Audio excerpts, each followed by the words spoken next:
So you started buying stocks, right? Great on you. You started investing, but now the question is, how much stock am I supposed to have? How many bonds am I supposed to have? That's exactly what we're going to get into in this video. Once again, ladies and gentlemen, boys and girls, and children of all ages, you are now tuned into the Investors Show with your host, the Prince of Investing, Prince Dykes, coming all the way live from the beautiful state of Denver, Colorado. Don't forget to hit that like, subscribe, comment, and share button, and hit that bell icon to get notifications as new videos drop.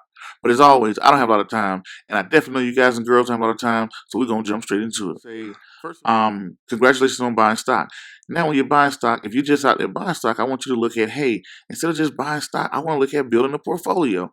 Instead of just building a portfolio, you should look at, hey, asset allocation. That's the big fancy word for it, asset allocation, diversification. But how much stock am I supposed to have?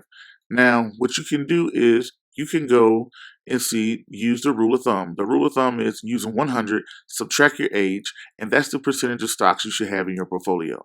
For prime example, take me, I'm 34 years old. Let's take the number 100, let's subtract my age of 34, we come up with the number of 66. So 66% of my portfolio, using this quick rule of thumb, should be into stocks. So, and then as you get older, let's say if you was 40 years old. If you was 40 years old, you take 100, you subtract the age of 40, and you should have 60% of your portfolio should be stocks. Now, because as you get older, you use less and less stocks and you buy more and more bonds.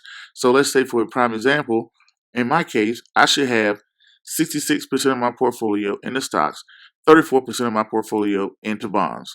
So that's a quick rule of thumb to kind of show you, hey, I'm out here, I'm buying stocks. Now, granted, everybody's age is different, everybody's investment goals are different, but that's a quick rule of thumb for the new investors that are coming along like, hey, I'm building something for my child or son. Now let's take my son, for example, using the same thing. He's 8 years old now. 100 minus 8 is what? 92. 92% of his portfolio should be in the stocks.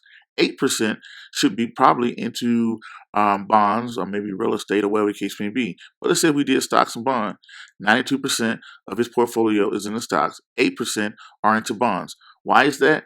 Because we all know that equities over time, historical data has shown us that equity, you put your money at risk, your money can bounce up and down all around, but you're going to, equities usually outgrow bonds or any other asset class, in most cases over the long term.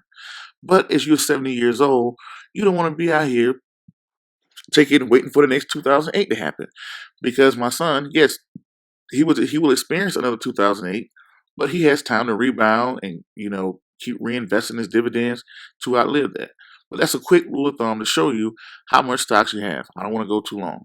But as always, don't forget that like, subscribe, comment, and share button. Until the next video, podcast, cartoon, book, or whatever else you see me do around the globe. And also, don't forget to check out my new book, Wesley Learns About Insurance. Go download it now. Peace, be safe, I'm out, and thank you.